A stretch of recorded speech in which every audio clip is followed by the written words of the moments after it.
Ya, Assalamualaikum warahmatullahi wabarakatuh. Alhamdulillah, Ananda sekalian, kita lanjutkan ya pelajaran tematik kita.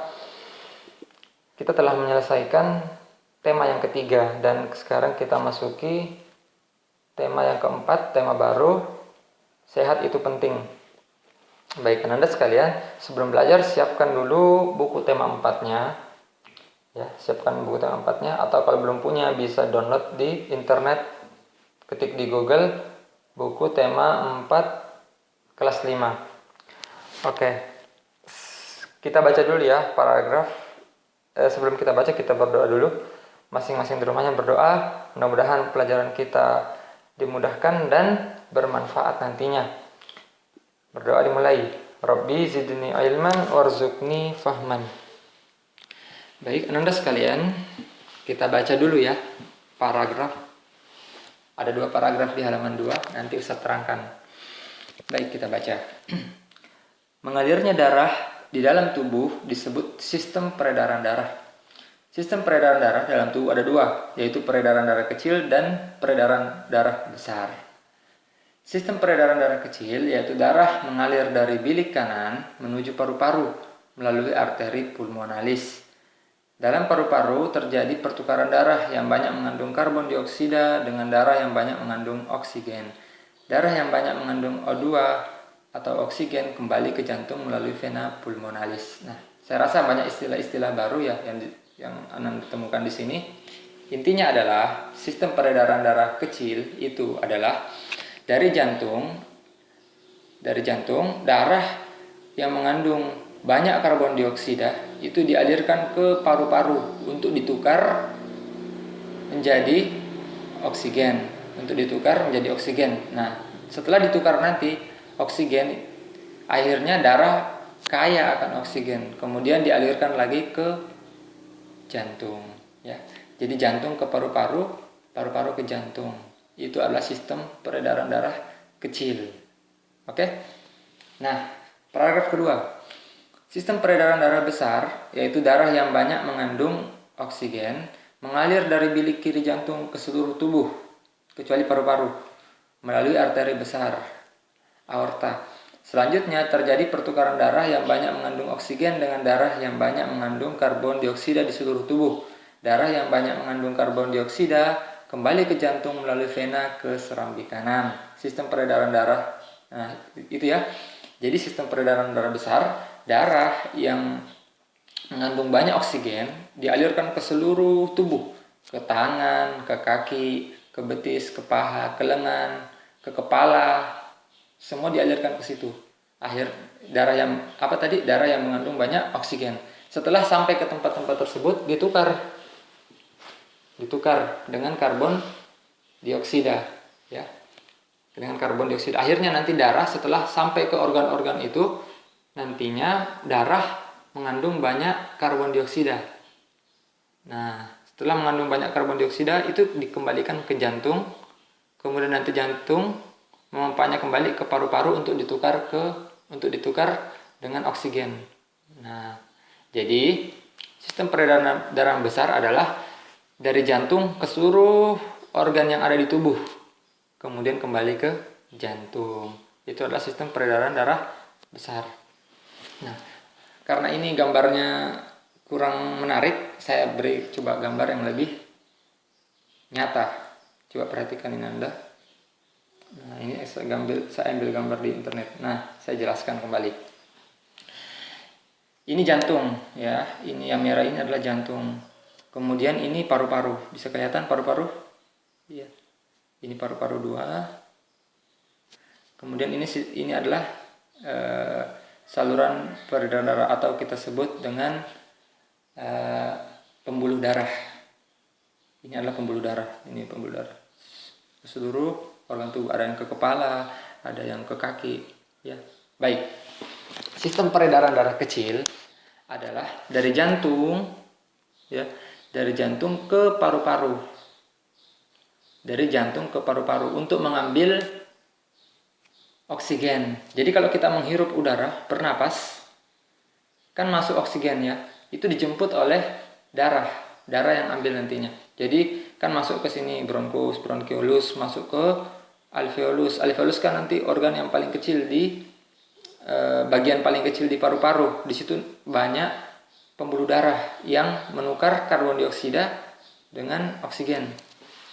Jadi jantung ini memompa darah ke paru-paru untuk menukarnya.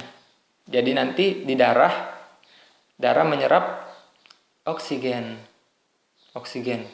Setelah darah melewati paru-paru ini dan darah nanti menjadi kaya akan oksigen, darah kembali ke jantung. Oke, ini adalah sistem peredaran darah kecil. Paham ya? Jadi sistem peredaran darah kecil adalah dari jantung ke paru-paru untuk mengambil oksigen sehingga darah nantinya kaya akan oksigen. Nah, ini sistem peredaran kecil. Kemudian sistem peredaran darah besar dari jantung itu dipompa ke seluruh tubuh. Darah yang tadinya kaya akan oksigen itu dipompa ke seluruh tubuh. Ada yang ke tangan, ada yang ke kepala, ada yang ke kaki, semuanya ke seluruh tubuh. Kecuali paru-paru ya, karena paru-paru tadi sudah ke seluruh tubuh. Akhirnya di seluruh tubuh, misalnya di tangan atau di lengan terjadi pertukaran oksigen dengan karbon dioksida ya. Jadinya darah yang mengalir ke sini kan tadi kaya akan oksigen, itu ditukar oleh organ ini. Jadi organ ini kan membutuhkan oksigen. Lengan ini membutuhkan oksigen untuk bisa bekerja, menghasilkan energi. Nah, nantinya sisanya adalah karbon dioksida. Jadi darah itu setelah mengirimkan oksigen, dia kembali ke jantung membawa karbon dioksida. Sisa-sisanya ya, karbon dioksida itu kembali ke jantung. Paham? Nah, setelah kembali ke jantung, berarti darah menjadi kaya akan karbon dioksida, bukan lagi oksigen. Jadi dia sudah kaya akan karbon dioksida. Nah, itu tadi sistem peredaran darah besar. Kemudian dialirkan lagi ke paru-paru untuk mengambil oksigen dan menukar karbon dioksidanya. Karbon dioksidanya dimasukkan ke paru-paru, ya masuk ke paru-paru, kemudian dia mengambil oksigen. Nah, itu adalah sistem peredaran kecil. Begitu seterusnya. Jadi sistem peredaran darah kecil, kemudian sistem peredaran besar, kemudian sistem peredaran darah kecil, sistem peredaran darah besar, begitu seterusnya ya. Nah, saya rasa Anda sudah paham sistem peredaran darah. Nah, oke, kita kembali ke materi. Nah, ada beberapa organ penting dalam sistem peredaran darah. Ada 3 ya. Yang pertama adalah jantung. Jantung ini fungsinya memompa darah.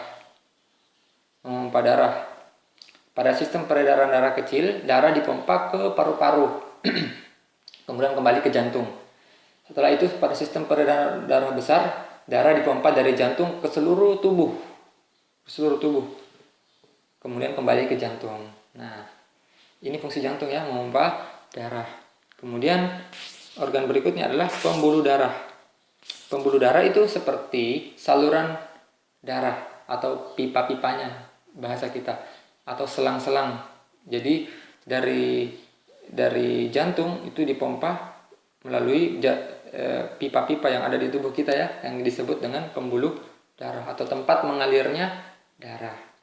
Paham ya? Jadi misalnya Ananda teriris silet di tangannya ya, maka akan keluar darah. Nah, berarti di bagian tangan Ananda yang teriris silet itu, berarti di situ ada pembuluh darah. Ya kan? Karena ada darah yang keluar. Contoh Anda menggunting kuku, apakah ada darah yang keluar? Tidak ada, berarti pada kuku tidak ada pembuluh darah. Seperti rambut juga, rambut kalau dipotong tidak keluar darahnya, berarti tidak ada pembuluh darah pada rambut. Oke, itu pembuluh darah ya. Nah, kemudian yang terakhir adalah paru-paru. Kenapa paru-paru masuk di organ peredaran darah? Karena di paru-paru nantinya darah yang mengandung banyak karbon dioksida itu terjadi pertukaran di situ. Akhirnya darah menukar karbon dioksida dan mengambil oksigen.